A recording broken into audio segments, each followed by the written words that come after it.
said when he inducted tonight's guest into the Rock and Roll Hall of Fame, he leaves us mere mortals wondering. No one's ever equaled what he's done. He shifted the whole sound and face of electric guitar music.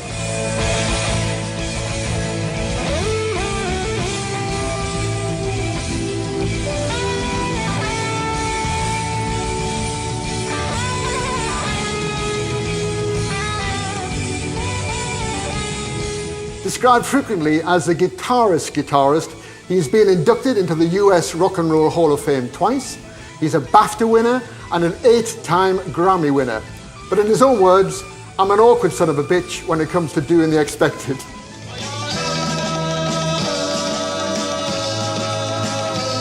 Turning down offers to join the ranks of some of the greatest bands this country has ever produced, he has resolutely gone his own way, often at huge personal cost, but never sacrificing his music.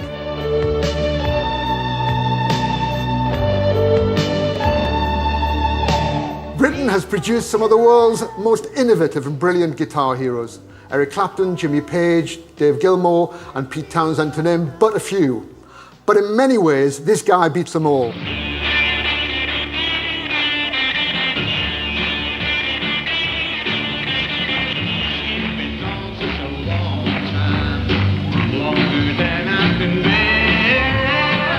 He has been responsible for inspiring legions of spotty young kids in their garages to deafen their neighbours while attempting to copy his latest licks. I should know because I was one of them. Ladies and gentlemen, I'm really thrilled to introduce Mr. Jeff Beck.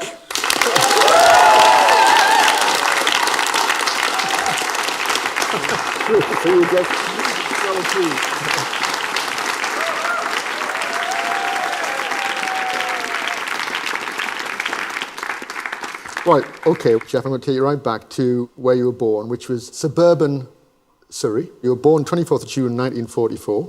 What about music at that time, in your early days? Where were you hearing any music from? From my mum, a little baby grand, and I guess she must be playing it when I was nearly ready to be born, I thought she was the queen of the keyboard, But I didn't really get off on the music. I didn't understand that Rachmaninoff and Bach and all that. It was a bit much for me. And what about your dad? He was a complete jazz fanatic, and it just turned out that the couple of brothers that lived down the road, one of them was an amazing jazz pianist. He sat down at the same piano, and this whole thing hit me, like, how could he make that sound so different? With Jelly Roll Morton and, Fats Waller in singing, it was just joyous, fantastic. In terms of your own introduction to the guitar, just tell us how that came about. Well, the radio was on all the time, and there was this thing that caught my ear. It was How High the Moon. I don't know what it was, but my ears just locked onto this amazing, speedy sound. I'd never heard the guitar sound like. And my mum said, oh, it's just all tricks. I've read about this chap, Les Paul, it's all tricks. I went, fantastic.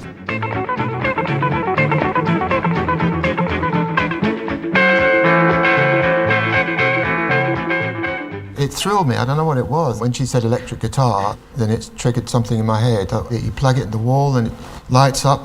What's it supposed to do?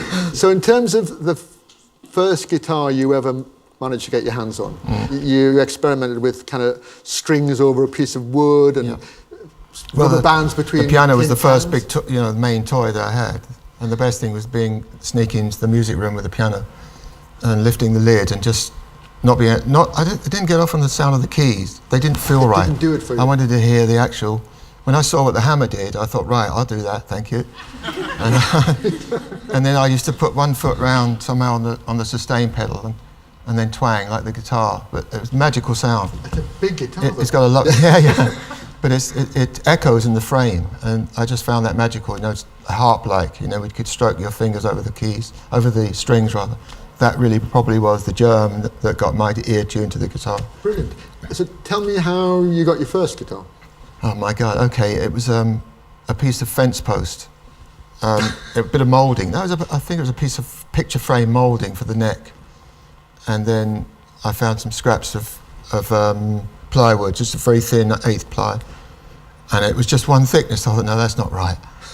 I've got to make it thicker. So then I went and bought some thick wood, and the guy says, oh, that's too thick, blah, blah, blah. And I said, no, I do know what I want. And he went, right. And I struggled home with this heavy wood. The guitar weighed about 10 stone. You know? And so then I gradually worked out a violin. You know, I thought, okay, because I didn't have any other guitar to judge with. You know, I'd only seen pictures. So I didn't know anything about the scale of the frets, how they were supposed to be spaced. So I painted them on.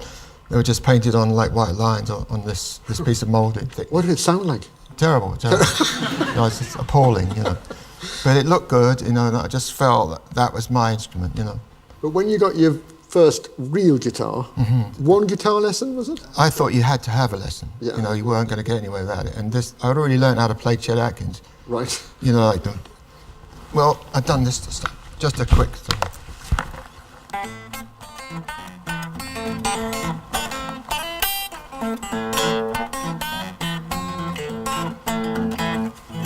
I played that and he went, get out of here, go on, get out. He said, I don't teach that sort of stuff, and that was the end of that. 1956 you just mentioned, which was quite a year, because you go to see The Girl Can't Help It. Oh, God, yeah. And it seemed like that had quite an effect. Yes, it did, and I just came out of there just floating. I thought, there is a God, you know. It was just amazing, riddled with all my favourite stars, you know, the Platters, Gene Vincent, Little Richard, just mind-blowing. Gene Vincent's guitarist Yeah. had a really profound effect on you, didn't he? He did, but so did Scotty Moore. I mean, I don't know what it was about those rockabilly records. I was more impressed with the solos than there was of the singing. I used to listen for the guitar breaks. Can you give us a little demo? I mean, when you're sort of 11 and you hear this, like...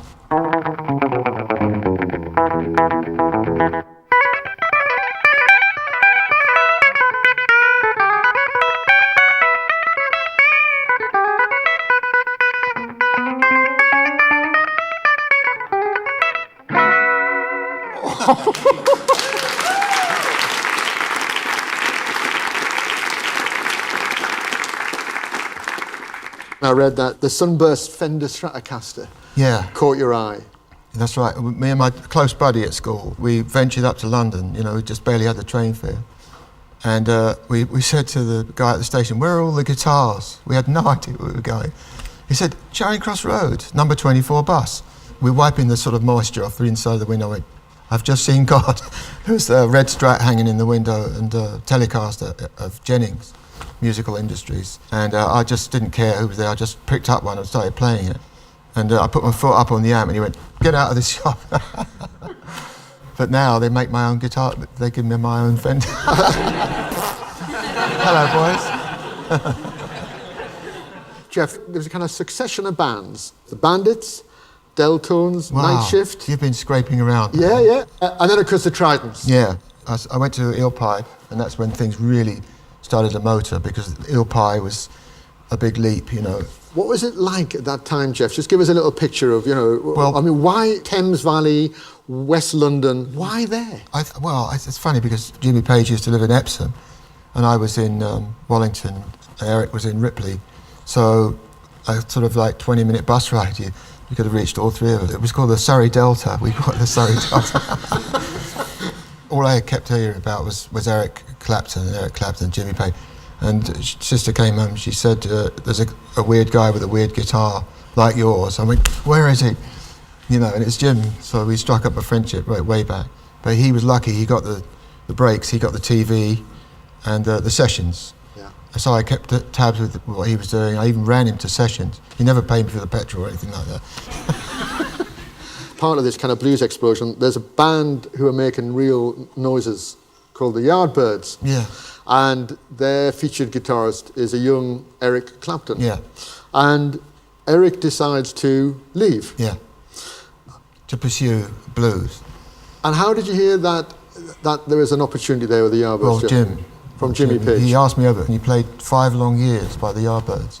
It was amazing, you know. There's a wonderful solo on there. And I went, wow, that's Eric, is it? Wow, okay, cool. Now what? He said, well, Eric's leaving. So the next time we're playing at the 100 Club, 2 guys, they kind of grabbed me by the arm. They said, be at the Marquee Tuesday at 2 o'clock. I didn't even have a guitar then. I think I'd sold it. And there's a really ratty van outside with lipstick all over it saying, Keith. I thought, it's the Stones. Because all right, it says Keith, because he was the lead singer of the Yardbirds. So I go in there and I went, oh, this is a terrible mistake. I thought it was the Stones. And Keith's got this sort of atomizer. He's going, puffing and 'Cause he had puffing. bad asthma. Yeah, he said, what's up? He said, oh, I've got asthma. And I went, oh dear, joining an asthmatic rock blues band. Great. So I said, well, I'm not sitting here waiting for 3 hours for all these guys to play. So I just went up and played a piece, and they all packed up their stuff and went. So you I got the gig. You got the gig. Yeah.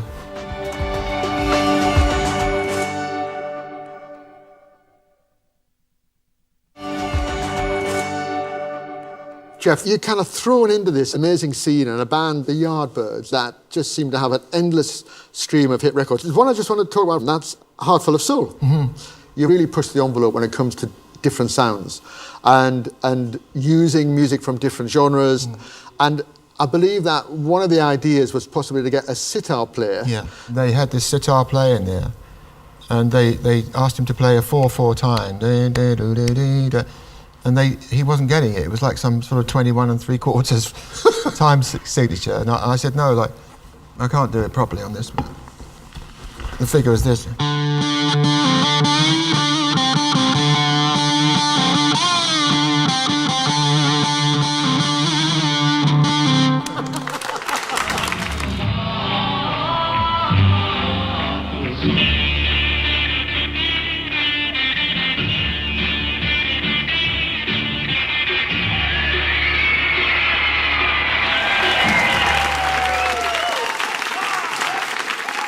You tour the States a lot, and you had success in the States. With the Yardbirds? Yeah, some of the tours that you did with the Yardbirds, it was pretty hellish. Yeah, there were 600-mile drives. It was diabolical. What were you doing with the guitar then? I had an Esquire. That's all I had, I believe, then. It was a one pickup thing. That's all I had. Simon Napier Bell, who was one of your various managers, says, gig after gig, Jeff tottered round the stage, ramming the neck of the guitar through the speakers and crashing his feet into the delicate electrical controls. I was left a prisoner in my suite at the Chicago Hilton, phoning around America, trying to find the location of every Marshall amp in the country, and chartering planes to fly them to the next evening's gig, only to be destroyed by another night's bad-tempered becking. Yeah, I told you, didn't I? I used to knock them off because they were rubbish, not because I was showing off. I just lost my temper with the sound because they were doing that kind of feedback when I didn't want it. You know, they either that or they weren't loud enough or punchy enough. One of the places you did get to play was Sun Studios, the famous Sun Studios. Oh God, I mean, how good is that? For Your Love took off, and that's what got us to go to the States. So within a few weeks, from being Mr. Nobody in Wellington, I was off to the States. And we arrived in Memphis, and Sunday morning, I think 7 o'clock, Giorgio bashed on the door, Giorgio Gamelski. Your manager, yeah. He said, we've got a session at 10 o'clock, and it's the only time that Sam Phillips will agree to let us in. And it was amazing. This is the man who produced I Elvis stood exactly Presley, where Elvis stood. And Muddy Waters. Yeah, it was just heaven. And we did the train kept rolling, you know that.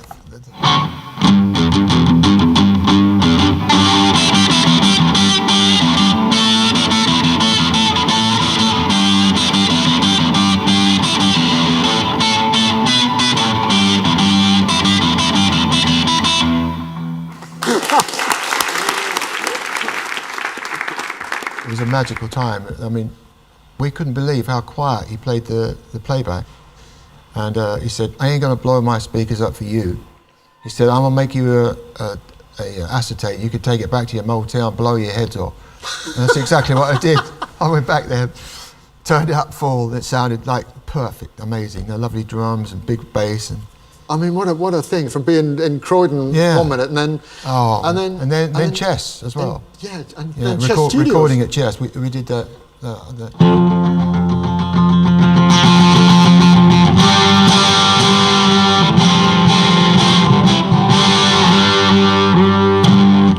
That stuff.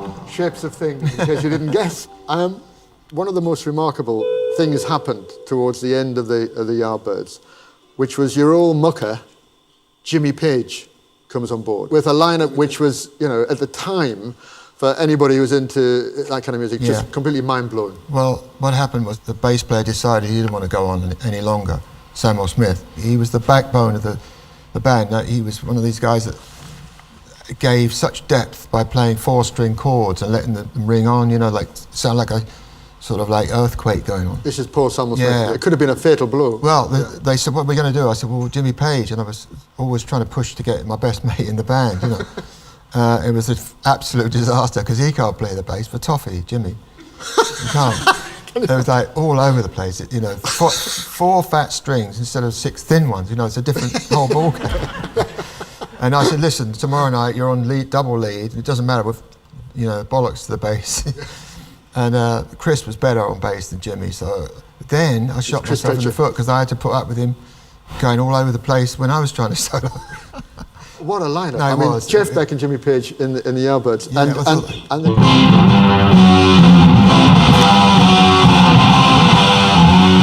the 2 of those guitars going on like that for about 10 minutes. And it produced happenings 10 years ago. Yeah. Absolutely revolutionary for so many reasons. The feedback and the effects that are on that track. Can you give us a little taste?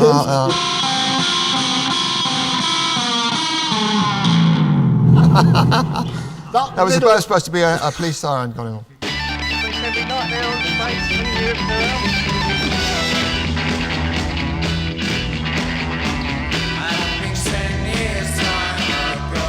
But again, revolutionary, Jeff. I mean, you know, for the time, which is a theme throughout your whole career, that you were just really, really wanted to keep experimenting and trying new things. You say, my playing is always bordering, and the words you used, on total calamity. Back then, I was just substituting the bad playing with experiment, backwards echo, and I used to play, get a feedback going with one guitar, then plug another one in and get that going, and leave them on the top of the amp feeding back, and then play another one along with that. Bit Bjorky, you know, for the time. And I mean, just in terms of what you got out of the guitar, I'd love, Jeff, if you could just give us a little guitar masterclasses to show our audience. We could do Where Were You? Just stand up. Yeah, no, do.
Jeff, talking about the guitars for a second, the Fender Strat, obviously Would you say that's absolutely been the weapon of choice? Well, yeah, I did play Les Paul because, to be honest, I loved the way Eric sounded. With the trio, you need the richness, and the Strat was too thin sounding, and the Telly was definitely too thin. Just the fatness of the Les Paul low end was amazing. I thought, I've got to get one of those. But what is it about this bad boy? Well, then Jimmy came along, Yeah. and he completely spun my head around, but he almost had as fat a sound as Eric with the Strat, so I thought, that's it. Jimmy Page. I'll have some of that, yeah. But what is it about the Fender Strat, Jeff, that you love so much? Well, because it's endless colour, I mean, I can't really do... I don't know, I haven't...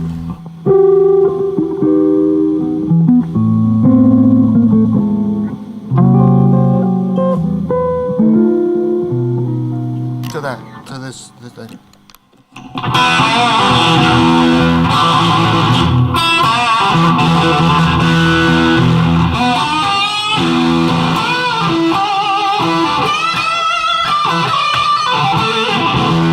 Same guitar,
Now, that is the perfect cue because another guy arrives on the scene in the mid-60s. You go to see this guy, Yeah. Jimi Hendrix. Mm-hmm. Tell me about that. Well, somebody woke me up at 7 in the morning and said, "Have you heard Jimi Hendrix?" I went, "No." I had no idea what he was talking about. Later that day, I go to a guitar shop, and the first thing the guy says is, "Have you heard Jimi Hendrix?" Wait a minute, at 7 o'clock this morning, this guy's got to be something else. And I went along to this club, and he came on and gave it large with the 2 Marshall stacks. And it was all over. I just thought, this is ridiculous. He's doing everything I would love to do, only better, and looks amazing. And I went, oh, okay. Maybe he'll just go away and no one will ever know what happened. And so then I came out, and Townsend's coming down the steps. He went, "What's he like? What's he like?" I said, "Rubbish." I said, "It's just you without the arm swinging. What's going on?" Yardbirds, amazing period, but then it comes to an end. I kept getting sick with this terrible throat. So it was like, what are we going to do with him? He keeps getting ill. And then I lost my temper a lot. And they said, right, Jeff, we're going to go to Australia. I went, terrific. I've always wanted to go there. I said, no, we're going. You're not going. That was my ticket out of there, really. How did you feel when they said that? Waking up the next morning and you're not a Yardbird anymore. You're just nobody. And I thought, I don't know if there's any scraps left for me, in the business. And that was kind of like the lowest point in my life, I suppose. And what I did was I went to a club where the Yardbirds used to go, and who's in there but Rod Stewart? He'd just been kicked out of John Baldry's band. And I said, "There's my number, call me tomorrow." And he gave me a big hug, and that was it. We met up at the same place, just outside the club. Went to the Science Museum. Like you do. The Science Museum? No, he was mad on steam trains and stuff. Right. We went there. And by the time we came out, we'd planned the band. And this was the first Jeff Beck group, yes, it wasn't was, it? Yeah. And I think, the result of that was an album, phenomenal album called Truth. We were primed, ready to record, and only just scraped a record session with Mickey Most because he wasn't interested. Not the slightest bit Mickey interested. Most was kind of the Simon Cowell of the day. Yeah, you could say that. Huge producer. Yeah, there was really good stuff on there, but he was trying to make me into one of these sort of Euro pop things. And because a result of that was a song which you've described as being a ball and chain round your ankle, which was, of course, Hi Ho Silver Lining. Can we edit this out? We don't- And he also said that signing to Mickey was probably the biggest mistake of your musical career. If you saw the royalty rate, you'd agree. Yeah. My heart was still back with Gene Vincent and the real blues and Muddy Waters, and just wanted to be committed to that, but still push it. And that's the result with Rod. You know, we tried to push the boundaries of blues.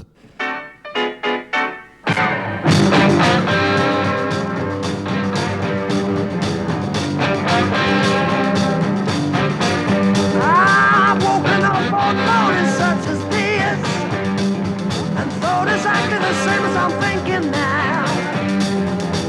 Every night for a year I've slept alone. My cold damp room looks worse than me. I got a fear of death that creeps on every night. I know I won't die soon, but then again I might. Just like water down the drain, I'm wasting away. And all doctors can help the ghost of a man, that's me. Tell us what Rod was like back in the day. We were very close, you know. We used to share a bottle of Dubonnet before going on, that sort of thing. And get nicely oiled. You could then, you know, you were so nervous. We didn't know how we were going to be taken. He still had trouble because he had the backcombed hair, you know. I mean, he was severely backcombed, and he had women's blouses on, you know, with puff sleeves, you know. And but when they heard him sing, it was over. And then, luckily, we got to America by the skin of our teeth. But America was another story, wasn't it? I mean, really, Yeah. the band really... And the thing was that the pivotal guy was Peter Grant, who recognised that blues was going to take off, and experimental blues had a place. Plus, the Fillmore East and West Yeah.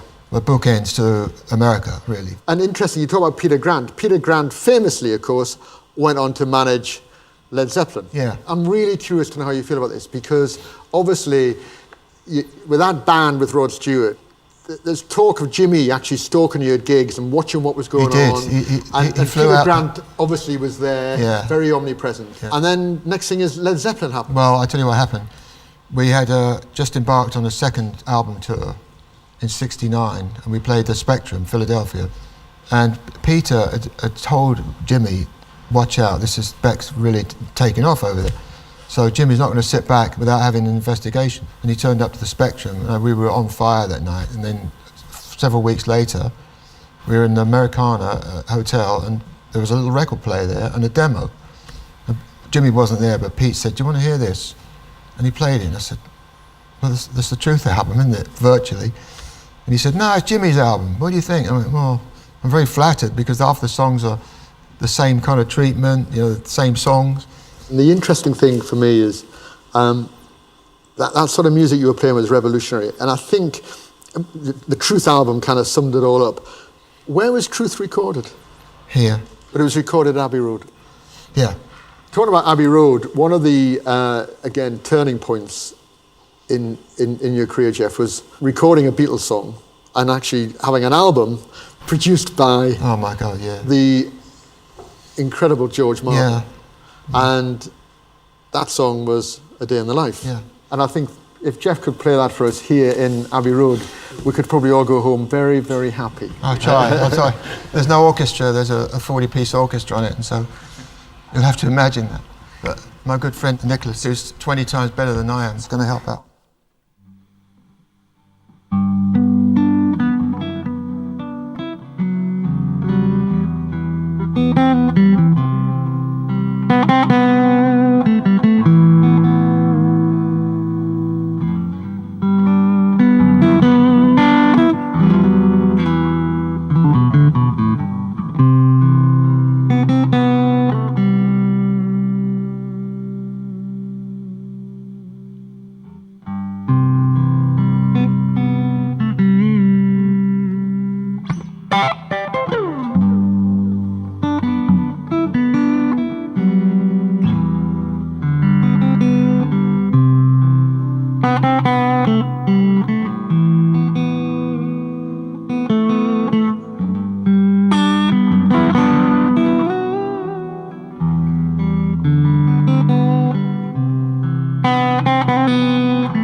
So, the Jeff Beck group with Rod Stewart, hugely successful, but it breaks up.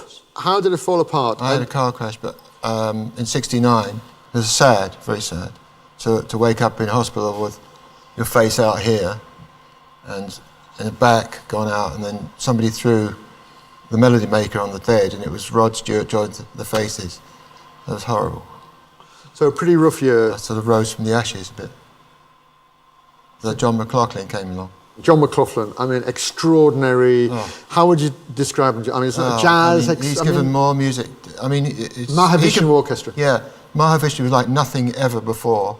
It was a blend of Indian scales and extreme rhythm and time signature changes. And I've adored John McLaughlin. Now, something I want to ask you about, and I don't think many people know this, you've actually turned down the Rolling Stones. they planned to entrap me in Holland. They flew me out there allegedly to play a couple of tracks. I saw all these guitars, like hundreds of the guitars. They said they're auditioning, and I said, oh, great. They said, but since you're here, we've told them all to go home. Wow. But what they didn't know is that George Martin had already agreed to do an album with me, and I wasn't going to turn George down, so I slipped a note under Mick's bedroom door saying, sorry, there's a terrible mistake, and I have to go, I've got a pressing engagement. That's extraordinary. It was a hell of a thing, because when we left, I thought, what have I just left? What have I just walked out of?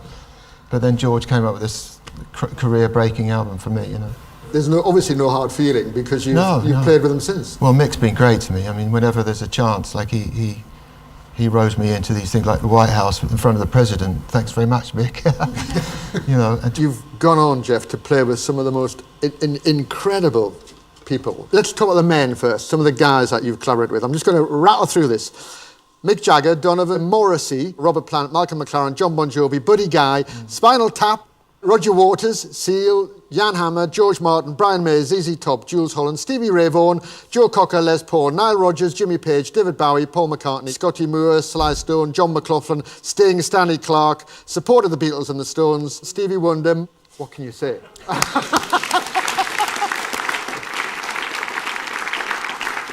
There's a story around superstition, isn't there? Yeah. The agreement was, if I flew over to record a couple of tracks with Stevie, that he'd write me a couple of songs in return. And I crept over to the drums and just played that figure.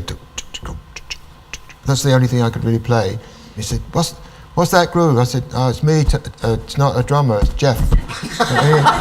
So I just kept going, and then he got on the clavinet, and it was all like, you could tell straight away. It's a clavinet. So Stevie basically wrote that for you?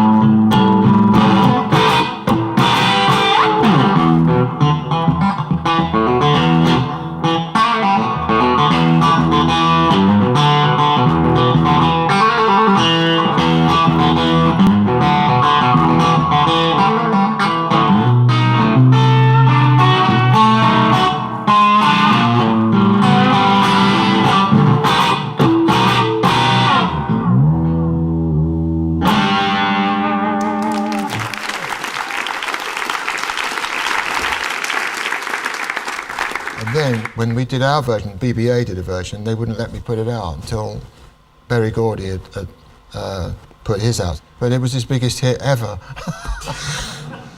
The ladies, Joss Stone, Diana Ross, Tina Turner, Kate Bush, Bev Craven, Sharon Corr, Tal Wilkenfeld, brilliant Tal Wilkenfeld, Jennifer Batten, Rhonda Smith, Kelly Clarkson, Olivia Safe, Chrissy Hind, Winona Judd, Imogen Heap, Imelda May, Cyndi Lauper, Beth Hart. Yeah.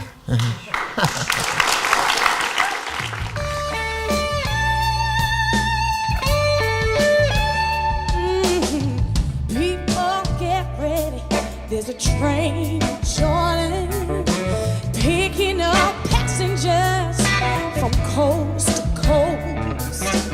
Faith is the key, open the doors and board them. There's room for all the loved and the most. Yes, there is.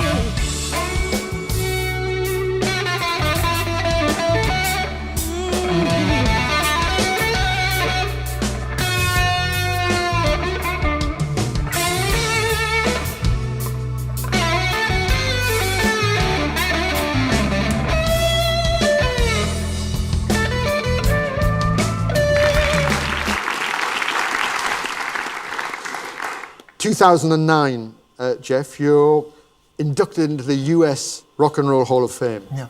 Actually, for the second time, because you were also The inducted as a Yardbird. Yeah, So, I mean, yeah. incredibly, twice. Your presentation was introduced by your old mucker, Jimmy Page. Yeah. How did that feel? Amazing. I didn't know. I was completely surprised, and he said such amazingly nice things. You asked him to get up and perform with you. Yeah, I did. Tal Wilkenfeld, the bass player, said, why don't we go into a Zeppelin song, because Page is on the stage. When we break down to go into the riff in the middle of Bolero, we could go into the Immigrant song, is it? And so I played Robert's part, you know, that scream part, without even any rehearsal, and we just went into it.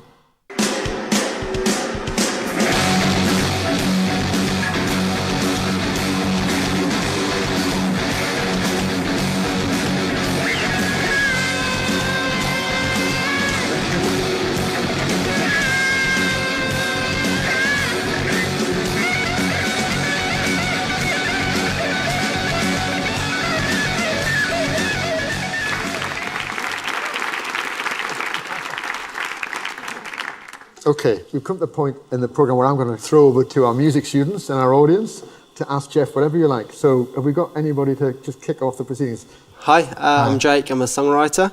I was wondering, how important do you feel silence is within a track? It's all important, you know. The trouble is that people don't know when to shut up, do they?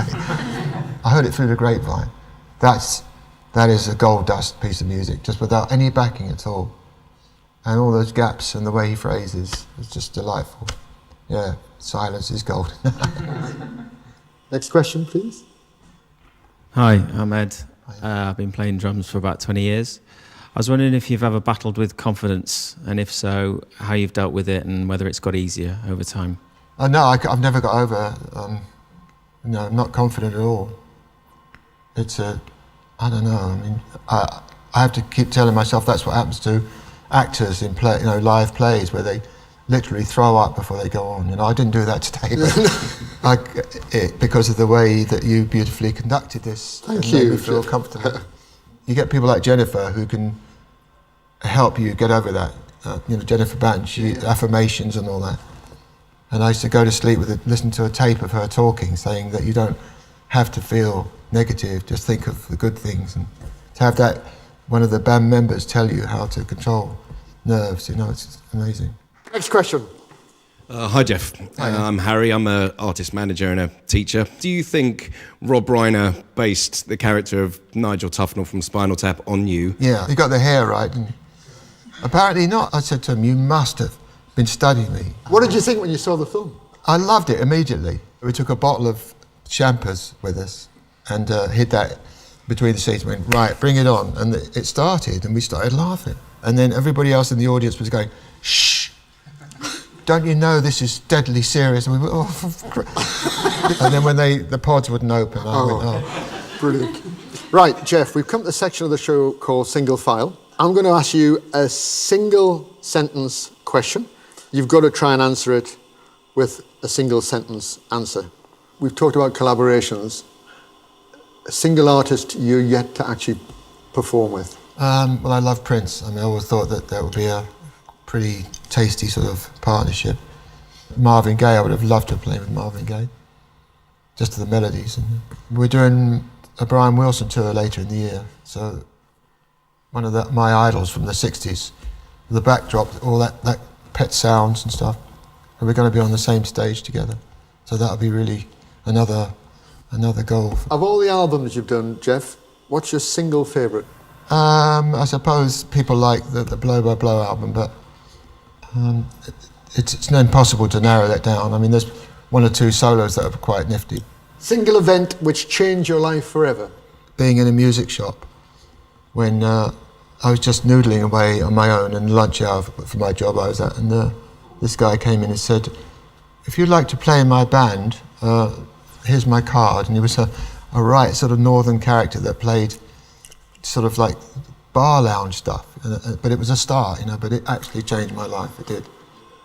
It just leaves me to say it's been a real treat, especially sitting in Abbey Road Studio. So I just want to say a huge thank you for coming here and talking music today. Thanks for inviting me. I had a great time.